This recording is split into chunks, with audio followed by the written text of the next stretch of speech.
Kabbalah Yahweh, Bashem Yamashai, Bashem Akakwadash.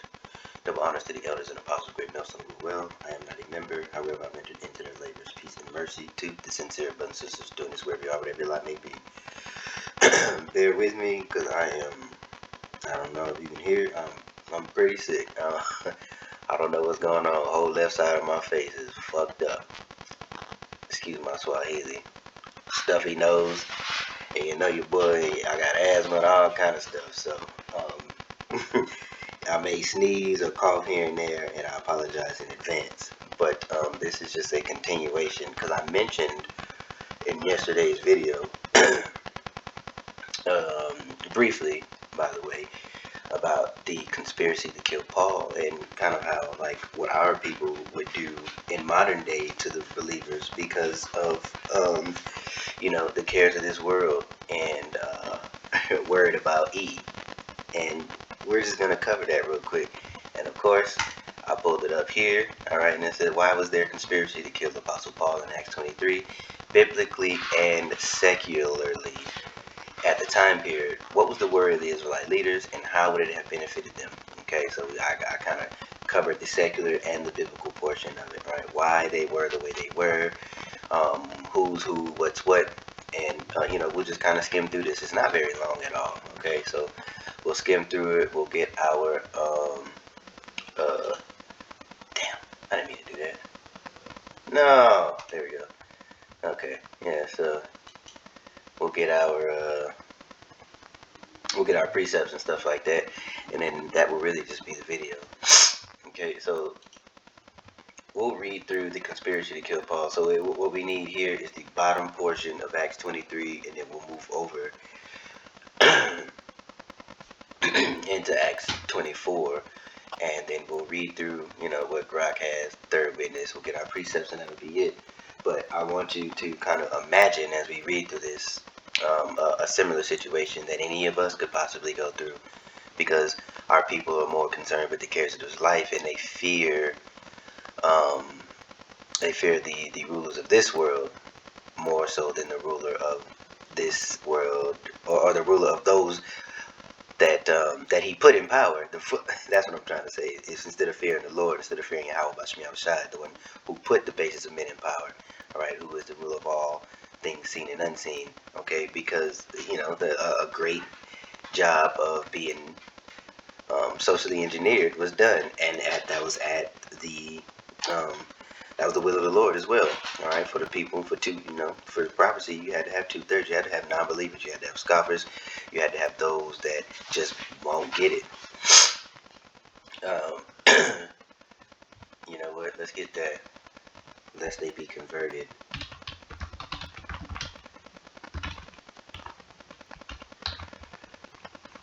Yeah, let's get that real quick. I'll get it in another one. Mark 4 and 12. So we'll just reopen. Actually, yeah. We'll do it like that. Mark. And again, I apologize. I'm also having trouble breathing. So if I don't know how good this mic is, but if you hear me mouth breathing, I am sorry. I really am. Okay. All right. So let's read this here. We'll start at 11. And he said unto them, unto you it is given to know the mystery of the kingdom, but unto them that are without, all these things are done in parables, that seeing they may see and not perceiving, and hearing that they may hear and not understand, lest at any time they should be converted and their sin should be forgiven. Right. So what does that tell you? That everybody ain't meant to get it, and everybody ain't been chosen on this side. Okay, so let's skim through this here, because it's what is that? About 10 verses on this side, and then we'll go to the next and grab that, and we're just going to skim it. And I want you to make the parallels. I want you to try and think about what situation you may be in for believing, for speaking the truth. And there are some key scriptures that I want to get. I just don't remember exactly where they are, so we're going to skim through. All right, here we go. All right, Paul moved. Wait. Okay, conspiracy to kill Paul. We're going to scroll up a little bit. All right, certain of the Israelites banded together, bound themselves with under a curse, so they said they would not eat or they would not drink until they got rid of Paul, till they had killed him. Okay, and this was, I believe, like the sect of the Sadducees and the Pharisees were kind of, you know, going back and forth with each other on this thing. All right, there were more than 40 of them, and then, all right, the chief priests and the elders and said, "We have bound ourselves under a great curse that we will not eat nothing until we have slain Paul." All right, now what makes you, what makes somebody so zealous that they want to get rid of Paul, right? But what are we gonna see here? All right, now therefore the council signified to the chief captain. All right, bring him down to you unto tomorrow. So they're conspiring.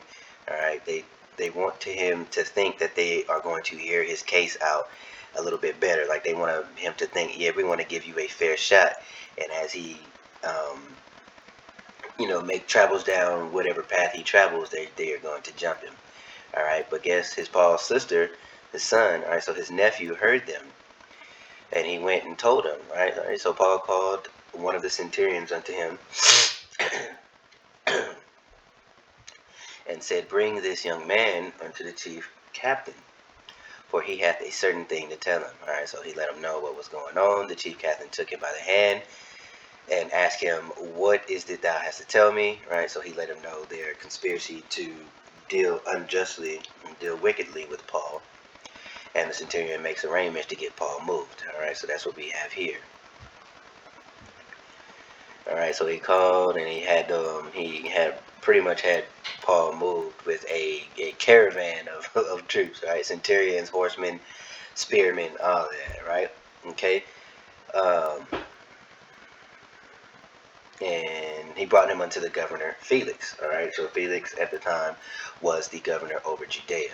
All right, Claudius Lysias unto him, most excellent governor Felix, greetings. All right, so he's the centurion is giving him the rundown here really quick. All right, he talks about how he is accused of their law, to have nothing laid to his charge worthy of death of bonds. All right, and let's see. We'll keep reading here. And when it was told to me how that the Israelites laid wait for the man, I sent straightway to thee, and gave commandment to his accuser to say before thee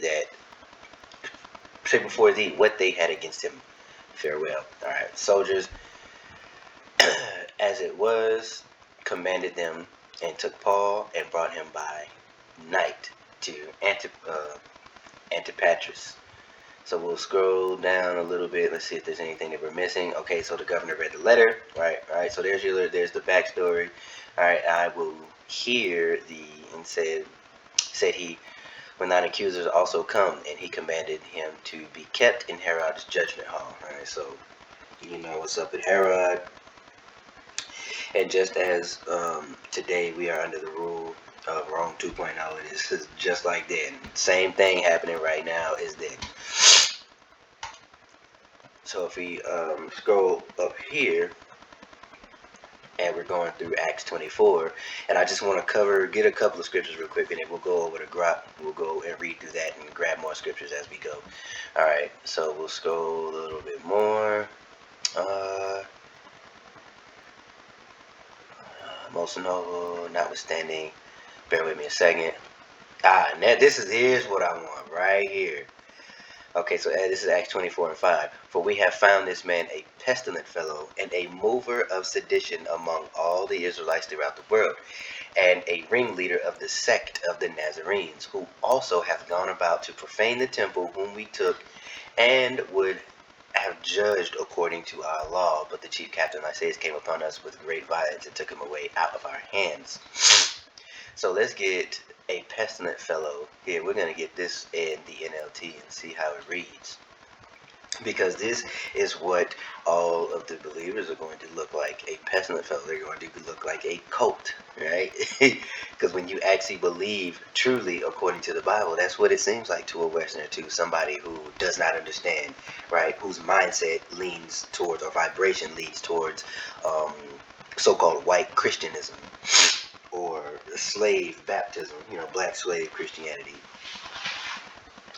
We have found this man to be a troublemaker who is constantly stirring up riots among the Israelites all over the world. He is a ringleader of the cult known as the Nazarenes. So let's get what Nazarene is, just for the sake of grabbing what we need to grab.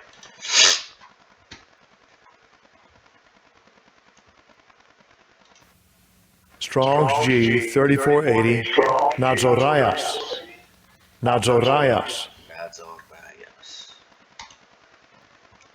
Alright, Nazarite. One separated, an inhabitant of Nazareth. Alright, isn't that Yahushai of Nazareth, right? When they say, is there any good thing cometh out of Nazareth?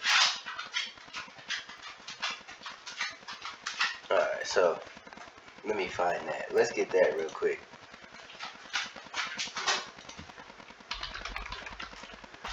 Any? Oh, not interested. John 1 and 46. So let's get that.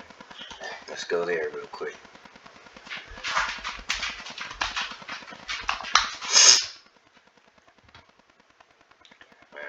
Let's go. Yeah, we'll go from 144. Call like how much outside. Nope, 43. Alright, the day following Yahushua would go forth into Galilee and findeth Philip, and saith unto him, Follow me. Now Philip was of Bethsaida, the city of Andrew and Peter. Philip findeth Nathanael, and said unto him, We have found him of whom Moses in the law and the prophets did write. Right? Remember, because he comes in the volume of the book, Yahushua, of course. Alright, and did write Yahushua of Nazareth, the son of Joseph. And Nathanael said unto him, Can there any good thing come out of Nazareth? Philip said unto him, Come and see. Alright, so you see, that's why they called it the cult of the Nazarenes. Alright, this is because the followers of Yahushua, right, because Christ is a Greek word, which, you know, that it ain't it. So the followers of Yahushua were known as Hamashiachim. Okay, that is what they did a hijack with Christian. They would hijack that word with Christian. And we know how wicked and perverse Catholicism and all their offshoots and all their little perverted branches that come off that dead, disgusting tree. You know how those are. Alright. But yeah, you see that one separated, and that's what Yahushua tells you, to come out of the world. And Paul highlights that perfectly about being more like Yahushua and coming out of the world. Right, because being a friend of the world is being enmity with the Most High. And Yahushua is one. He and the Father are one.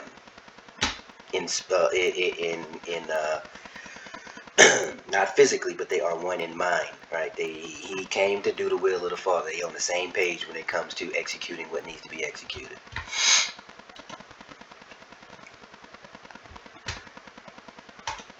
Alright, so what do we read? 5. Pestilent fellow. Okay, yeah. So basically, that's how, you know, we're all going to be seen as pestilent fellows, movers of sedition, and all they have to do is label and dehumanize you when they want to roll. All right. Furthermore, bringing about what is Jacob's trouble, and this is the main thing that I wanted to highlight here, which is pretty much a continuation because I mentioned this yesterday, or in the video that was done yesterday. 24 and 6. Who also hath gone about to profane the temple, whom we took and would have okay, yeah, so we read that. Commanding his accusers to come unto thee, by examining whom thyself mayest take knowledge of all these things, wherefore we accuse him. And I want to scroll down, because Paul also has something to say, and this is another thing that I think that we all have gone through this, even something on a smaller level, like with our families. Because they look at you weird because you follow the Bible. You tell them, and this is on a very low level. This is basic stuff. You stop eating things that you're not supposed to eat, right? You stop, getting lined up. You stop, there's a physical change in you, but it starts from within. Then next thing your family asking, you a Muslim? You in some kind of cult or whatever? And I'm like, no, man, I follow the same Bible you claim to follow. I read the same Bible you claim that you read. And Paul's going to cover this real quick, and let me find it. All right. Yeah, this is him going in right here. All right, then Paul, after that, the governor had beckoned unto him to speak, answered, For as much as I know that thou hast been of many years a judge unto this nation, I do the more cheerfully answer for myself. Let's change it over to the NLT real quick. Starting at verse 10. Okay, so the governor moves for Paul to speak. All right, so flatteries. You can quickly discover that I arrived in Jerusalem no more than 12 days ago to worship at the temple. My accusers never found me arguing with anyone in the temple nor stirring up a riot in any synagogue or on the streets of the city. These men cannot prove these things they accuse me of doing, but I admit that I follow the way, which is called, which they call a cult. I worship the power of our ancestors, right? Because he is the God of the Bible, from Abraham to Isaac and Jacob. Okay, and he gave that law to Moses and Aaron, and Moses and Aaron represent the letter of the law, but the coming of Yahushua represents grace, fulfilling of the law. All right, which doesn't mean you stop doing it. You don't stop executing. You don't stop trying to perfect your behavior according to what is pleasing unto the Lord. But you know that is just not your saving grace. That's not your salvation, and that is what Paul was trying to teach. But obviously, uh, it wasn't for those individuals to get.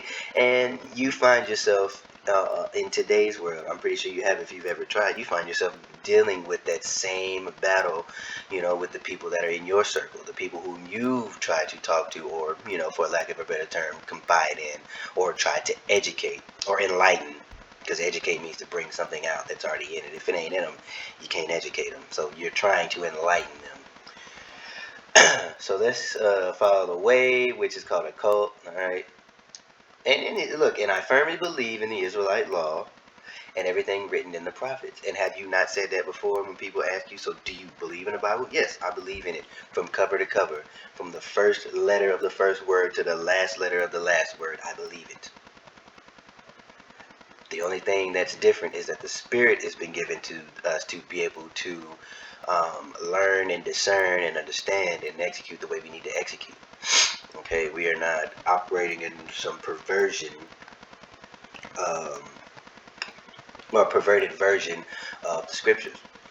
All right, I have the same hope in God that these men have, that he will raise both the righteous and unrighteous. Because of this, I always try to maintain a clear conscience before God and all people.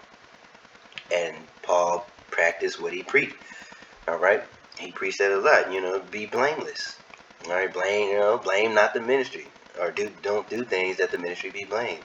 Or there's another scripture that reads, I can't find it. Let's see, working with your own hands. That's what it is. It's something like that. So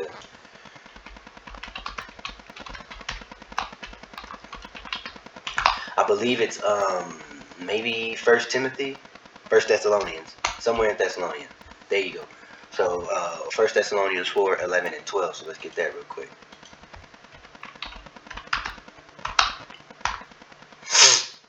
And we'll read it in the KJV because that's how he did it. And we'll do both.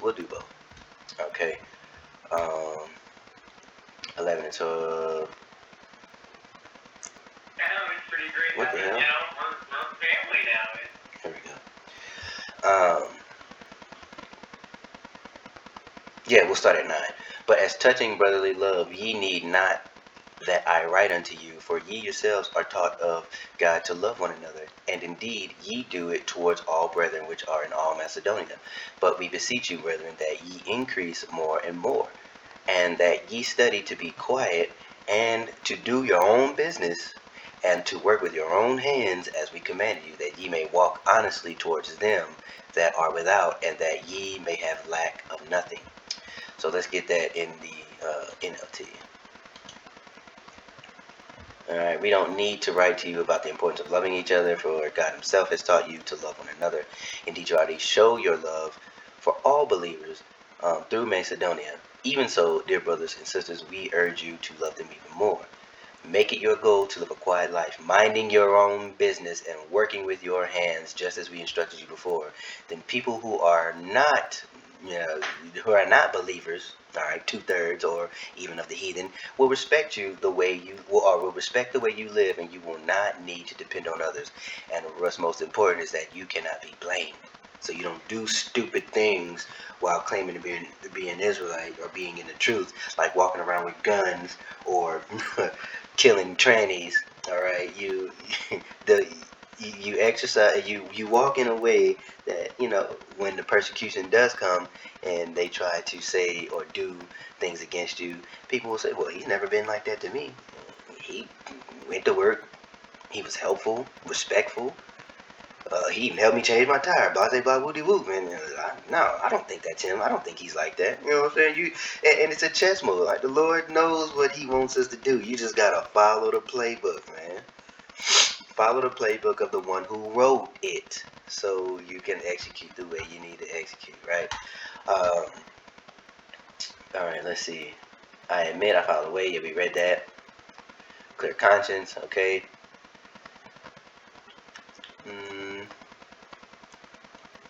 Do we need more before we move over? Okay, he was completing a purification ceremony. Okay, ask these men here what crime of the Israelite council found me guilty of, except the one that I shot. One time I shouted, "Am I on trial before you say?" Because I believe in the resurrection of the dead. All right, so at that, so Felix was familiar with the Israelite way, okay, and he was a wicked and corrupt man, and he ended up keeping Paul because he thought that he would get a bribe. But they didn't end up that way. So let's move on over to what we got here, and we're gonna just kind of skim through. Since we read through the Acts portion, right? We can we can skim through this here as well and just kind of get a little bit more understanding, and that will be the video. All right.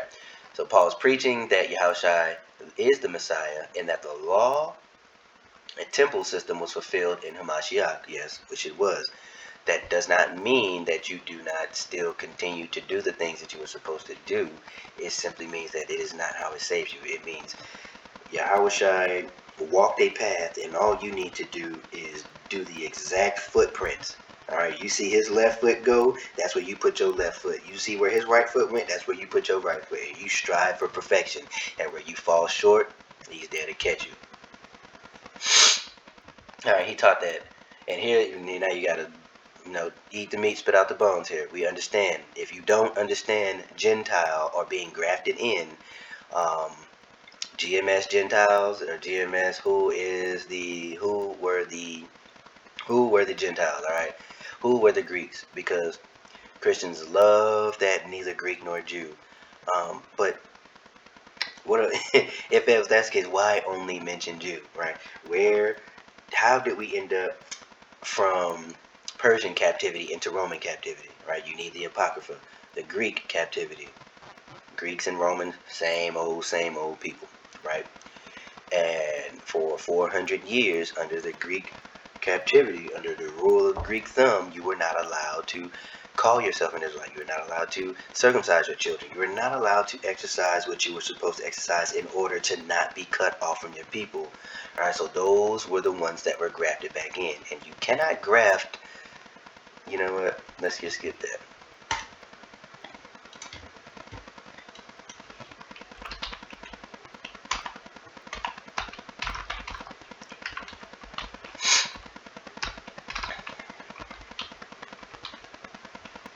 Grafting plants. Alright, grafting, a horticulture technique where part of the two or more plants are joined so they grow as a single plant. This asexual propagation method involves attaching a part of a plant, the scion, to another plant, the rootstock.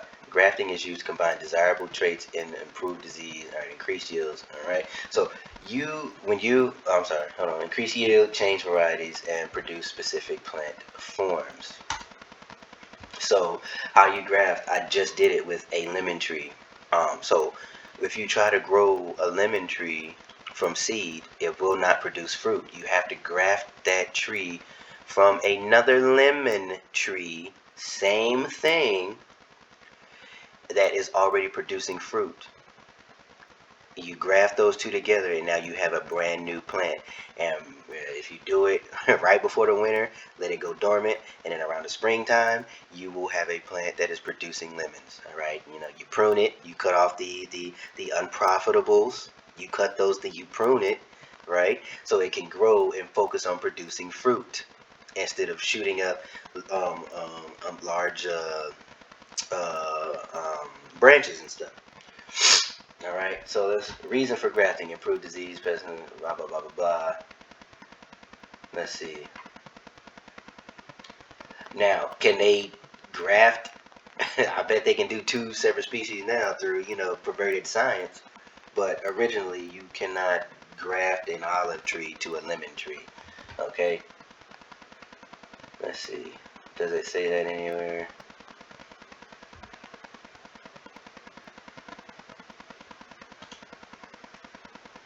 Alright, plants can be grafted if they are closely related, typically belonging to the same genus or family. Alright, different varieties of apples or pears, but you cannot pair an apple and a pear. Alright, so let's go. Oh, I'm sorry, back here where we at. Okay, so that we kind of did a quick little thing, but if you want something exhaustive, like I said, type it in, go find it. GMS, who are the Gentiles? Alright, who are the Hellenists? How did Greek-speaking Jews become Greek-speaking Jews? Okay, all right. He taught that the Gentiles could be saved without circumcision and full observance of the Mosaic law. Now, again, those Gentiles were Israelite foreigners, and again, Paul was saying that it is not of like this physical letter of the law is not something that can save them. You just can't hit them over the head with these scriptures they just got here. Ease them in, and you go from glory to glory. And then you will want to change. You will want to do these things. You will want to be pleasing because the Spirit will come upon you when the time is right to continue to grow. And you become that changed man. That is how you will wash by the water of the word. Changed man or woman. Alright, this would seem as blaspheming Moses and defiling the temple. Why? Because the people that grew up in the circumcision, or the Israelites that grew up still in Judea, still practicing, still understanding the customs and cultures and courtesies, looked at our brothers who had been taken away and had never been to Jerusalem or had grew up in these Greekish fashions. They looked at them as they were unclean because they did not grow up the way they were supposed to. So it was not a matter of color, skin color. It was not a matter of any of that. It was a matter of how can you bring these people who are unclean? They have not washed. They have not been circumcised. They have, they are lying. They are lame, blind, deaf, dumb. You can't bring them in the temple. What are you doing? Right? But Yahushua showed what was up, and that's why they wanted to get rid of him too, because it was bad for business. And it would they needed to quell an uprising, because if Rome had to get involved, then they lose their power. And if you read through the book of Isaiah, there's a lot of scriptures that talk about how the leadership did not rule with honesty, and they neglected the poor. They did everything that they were not supposed to do. They tried to quench the spirit. They tried to quench the word because they wanted to maintain power for themselves. All right. Roughly paraphrase. Okay. So let's keep reading here. Paul's conversion reviews the ultimate betrayal, because he was a former zealous Pharisee. Right. He got knocked off the donkey, and the Lord spoke to him and was like, "Hey, man, here's what I want you to do from here on out. All right. No more. No more what you were doing before, being zealous for the law. Here's what I want you to do." And Paul took it and ran with it. Alright. His dramatic turnaround and success among the Gentiles was living proof that the Pharisaic and Sadducean system had failed. Okay, let's keep scrolling here. He was causing riots and massive unrest wherever he went. Jerusalem had just exploded in a riot because of him. Okay, the Roman tribune had to rescue him from the mob twice in a matter of days. The Israelite leaders feared Rome would react harshly if more riots occurred. All right, this fear is explicitly stated by the Pharisees and the chief priests in John 11:48. So you can go to that on your own regarding Yahushua. If we let him go on like this, the Romans will come and take away both our place and our nation. So they wanted some level of autonomy, but the autonomy was they had ulterior motives for the autonomy. Right? Okay, so Paul's appearance before the Sanhedrin. So we read through Acts 23, but this is the top of it. Okay, he boldly declared that that he had a clear conscience and split the council by raising the resurrection issue. Okay, so that's why you said some believed and some didn't. So Christians love to say he came to his own and his own denied him. But how can his own deny him when you had Peter going to the Gentile? I'm sorry, Peter to the circumcision and Paul to the uncircumcision. Right? There were some that did believe. What about Nicodemus? Okay, there were certain of those that came to Yahushua by night. Okay, so any Christian doctrine can easily be disproven. It's just frustrating because they were not given the understanding. So you can speak as plain as day and lay it out, A, B, C, D, E, F, G. They cannot get it and they won't. Um,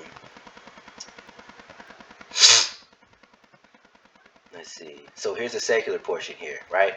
From a Roman provincial and Israelite leader perspective, fear of Roman reprisal. Judea was already a powder keg, and the procurator, procurators, especially Felix and later Florus, were notoriously corrupt and brutal, and they had to be brutal with quelling and uprising.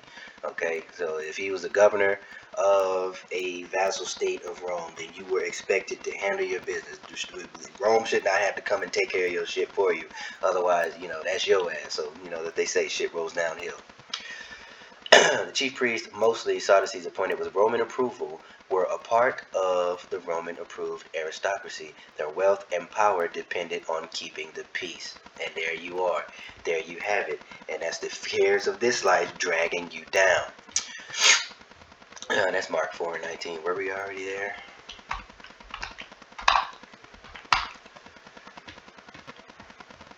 Alright.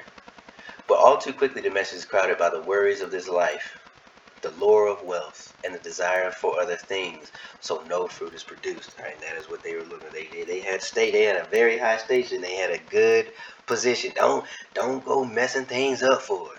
And you heard niggas acting like that, celebrities acting like that during the the 2019 thing. I'm from Texas. Slim Thug was the main piece of shit talking. Y'all need to go get that. I got shows. I'm trying to blah blah blah. Bitch. You spineless bitch. And excuse my French, but sometimes you just gotta say what it is. What else about that? But also on a balance side, okay.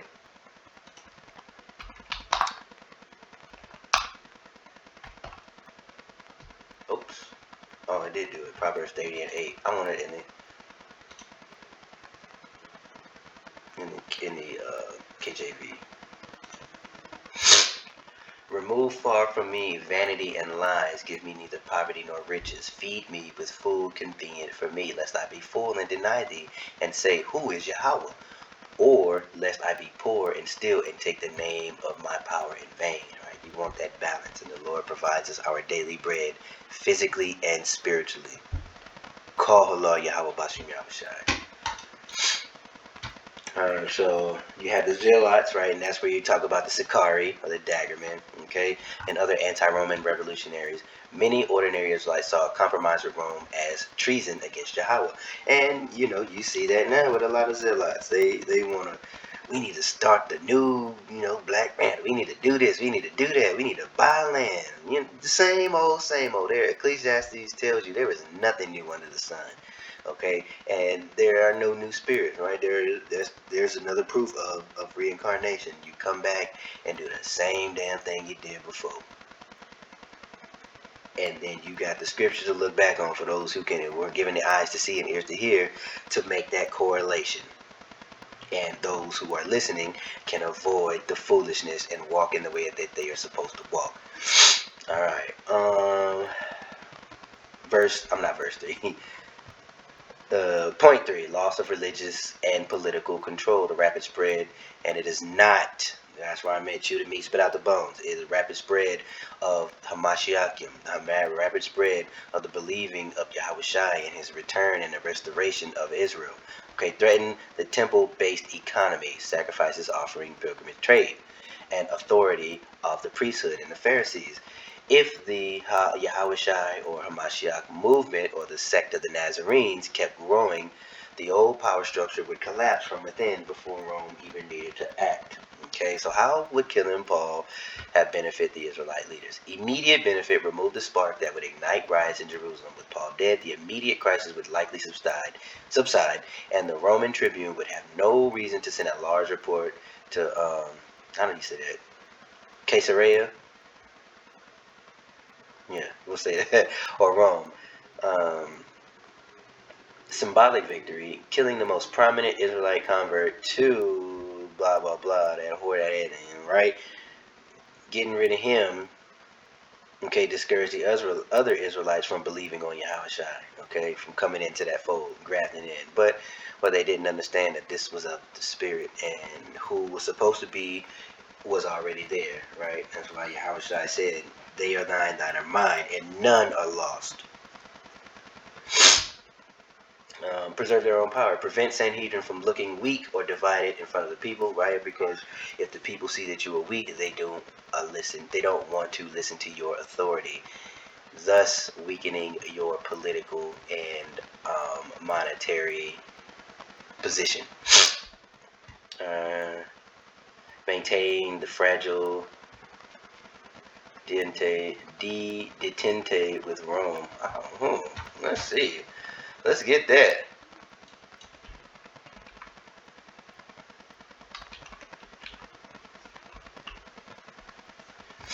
The easing of hostility or strained relations, especially between countries.